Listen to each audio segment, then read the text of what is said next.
Здравствуйте, дорогие друзья! Я приветствую вас на канале «Жизнь после жизни есть, я знаю», который посвящен доказательствам жизни после смерти и устройству потустороннего мира, куда каждый из нас попадает по завершении своего земного пути, где и воссоединяется с ранее усопшими родными и любимыми и продолжает бесконечное путешествие по нашей прекрасной и удивительной Вселенной.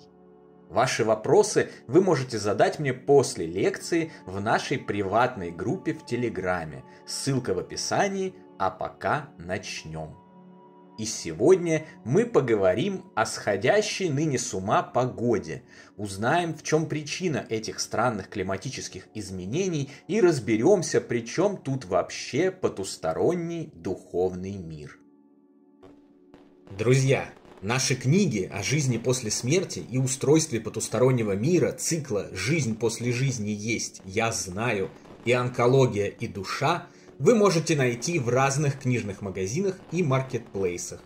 Ссылки на некоторые из них даны в описании. Мы очень рекомендуем эти книги для получения комплексных и системных знаний о том, как все устроено. Ну а теперь возвращаемся к лекции. Многие уже успели заметить, последние годы погода как будто сходит с ума. Наблюдаются температуры, которых никогда не было в том или ином регионе, в том или ином городе. Устанавливаются все новые и новые погодные рекорды. То жарит испепеляющее солнце, то генерал Мороз замораживает все вокруг.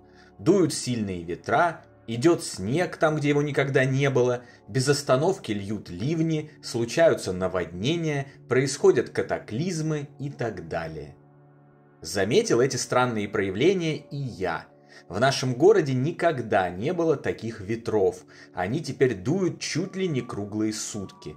Когда не выйдешь на улицу, тебе дует холодным потоком воздуха в лицо, словно ты находишься в аэродинамической трубе. Погода, ранее бывшая довольно устойчивой и комфортной, особенно в теплое время года, сейчас меняется по 3 раза на дню. Лета в этом году вообще не было аж до июля месяца, а затем сразу же пришла изнуряющая жара и активнейшее солнце, от которого кожа моментально сгорает не хуже, чем в каком-нибудь Дубае. Кто-то скажет, мол, понятное дело, глобальное потепление же, вот погода и меняется к худшему, а ведь ученые предупреждали.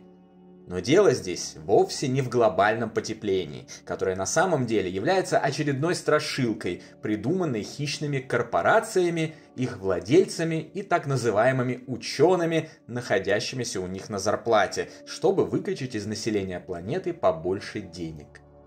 Здесь важно понимать разницу между климатом и погодой. Климат – это многолетний режим погоды. Погода – это состояние атмосферы в данное время, в том или ином месте, в настоящий краткосрочный момент. Наблюдения за погодой позволяют предсказывать ее изменения в лучшем случае на 3 дня вперед. Чтобы наблюдать изменения климата, нужны столетия, тысячелетия и даже миллионы лет. У человечества просто нет столько времени, чтобы качественно что-то считать и точно предсказать. Климат на нашей планете не статичен и никогда не был статичен.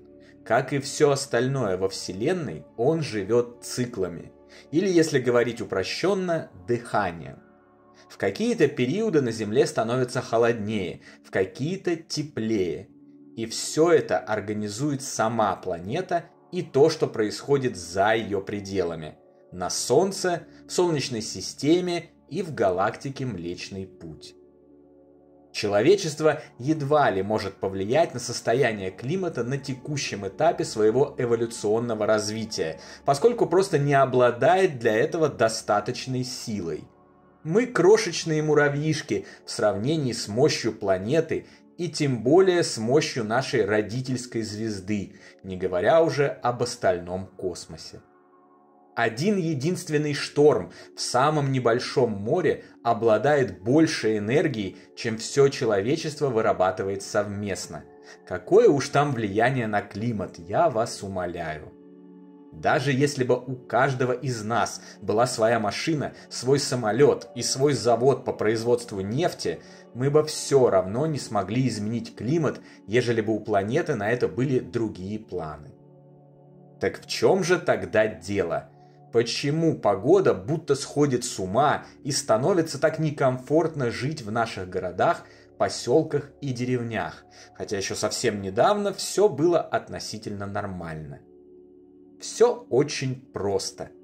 Ранее, в предыдущих лекциях, наших книгах цикла «Жизнь после жизни есть, я знаю» и одноименном телеграм-канале мы с вами уже разобрались, что один из базовых законов Вселенной – это так называемый закон соответствий. Внутренний, духовный мир человека первичен. Именно он порождает внешнюю реальность, строит ее, соответствует ей и оказывает на нее прямое влияние.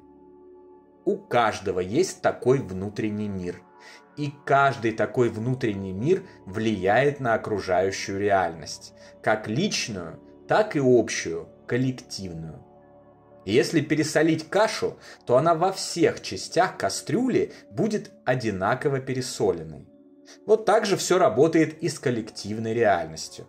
Чем больше негативных эмоций, стрессов, злобы, ненависти, страхов и эгоизма у людей, проживающих на той или иной территории, тем на этой территории хуже внешняя реальность.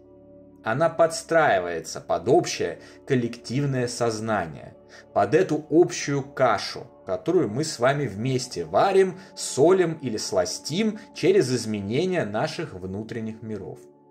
Чем хуже коллективное сознание, тем хуже реальность на конкретной местности. Тем больше в ней происходит всяческих гадостей, неприятных событий, катастроф и катаклизмов, и тем меньше в ней воплощается желание людей о нормальной жизни. Сейчас в мире наступило сложное время, когда абсолютное большинство людей переполнено страхами и стрессами, конфликтами, равнодушием и злом. Вот отсюда и изменение погоды. Погода является неотъемлемой частью внешней реальности. Меняется к худшему внешняя реальность, меняется к худшему и погода. Все некомфортнее становится проживать там, где общая духовная реальность нездорова. Но причина этого вовсе не в мифическом глобальном потеплении, а в плачевном состоянии внутренних миров людей. Наверняка многие из вас могли заметить странное явление, которое неизменно случается во время путешествий. Особенно хорошо оно считывается при путешествиях на поездах. Ты едешь по территории одной страны, небо затянуто тучами, льет дождь, дует сильный ветер. Поезд пересекает границу с другой страной, и вдруг, словно по волшебству, тучи рассеиваются, выглядывает солнышко, а ветра стихают. Справедливо и обратное. Как правило, люди не замечают такого. Но поскольку я люблю путешествовать, на протяжении жизни я наблюдал это удивительное явление огромное количество раз. Уверен, другие путешественники сейчас согласятся со мной, припомнив подобные феномены, которые наблюдали и они. Да что границы стран? Сейчас я живу в городе Ленинградской области, который находится рядом с границей Санкт-Петербурга. И каждый день гуляю в этот прекрасный город-герой, в котором некогда началась моя жизнь, пешком. Граница проходит по окружной дороге. Пересекая ее, я каждый день наблюдаю то же самое явление. Не так разительно, но атмосферные явления все равно меняются при пересечении этой границы. Вот ты в городе моего нынешнего проживания, и тут тебя аж до боли в костях черепа все время обдувает ледяной ветер. А вот перешел через дорогу в Питер, словно через шкаф в Нарнию, и там ветра уже нет. Как такое может быть, если расстояние между городами менее 100 метров? Такое может быть только, если за этими изменениями стоят не физические причины, о которых я вам только что рассказал. И здесь тоже все просто. В нашем областном городе, несмотря на то, что он находится в непосредственной близости от Санкт-Петербурга, совсем другое качество сознания большинства жителей, разместившихся здесь в основном из-за гораздо более низких цен на аренду жилья. Вот вам картинка и сложилась. Некоторые даже называют этот город гетто. И хотя я не согласен со столь радикальной оценкой, будем честны, это не самый лучший город Земли. А все его проблемы порождены самими же жителями, а не какими-то прилетевшими с Марса инопланетянами. И это тоже очень хорошо подтверждается. Достаточно открыть местные паблики, и ты тут же попадаешь в мир криминальной хроники, чернухи и ужасов. Каждый час выходит по несколько постов, которые живописуют, как кто-то кого-то грабит, бьет, водители все время дерутся на дорогах, курьеры наезжают на прохожих, те в свою очередь воюют с курьерами и самокатами, дети жестоко булят своих одноклассников, какие-то странные сталкеры обливают девушек дурно пахнущими субстанциями, алкоголики и наркоманы громят дома, лифты, камеры, ломятся в квартиры, в любое время суток там и тут встречаются разнообразные копатели земли и так далее и тому подобное. При всей моей любви к городу, в котором я нынче проживаю, не замечать это невозможно. И все это соответствует качеству погоды. Кто-то снова скажет «совпадение», но это очень сомнительно. Почему же эти якобы совпадения отражают качество коллективного сознания, а не наоборот? Почему тогда в нашем менее благополучном, чем Питер, городе погода хуже, а не лучше? Потому что это не совпадение. И погода действительно подстраивается под внутренний мир компактно проживающих на той или иной территории людей. В то, что я только что рассказал, довольно сложно поверить, особенно обладая материальным складом ума. Но постарайтесь быть непредвзятыми и также непредвзято просто понаблюдать и проанализировать. Вы сами увидите эту связь и убедитесь в том, что это правда.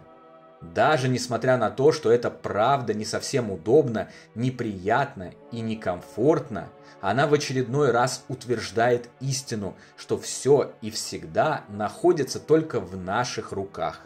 И винить в наших проблемах нам некого, кроме себя. Но подождите расстраиваться и впадать в депрессию, потому как есть и другая сторона медали. Раз все в наших руках, значит мы можем и все изменить к лучшему.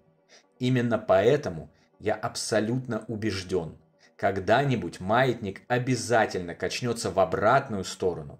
Люди преодолеют нынешние мрачные времена, победят свои пороки, розни, станут лучше, чище и добрее.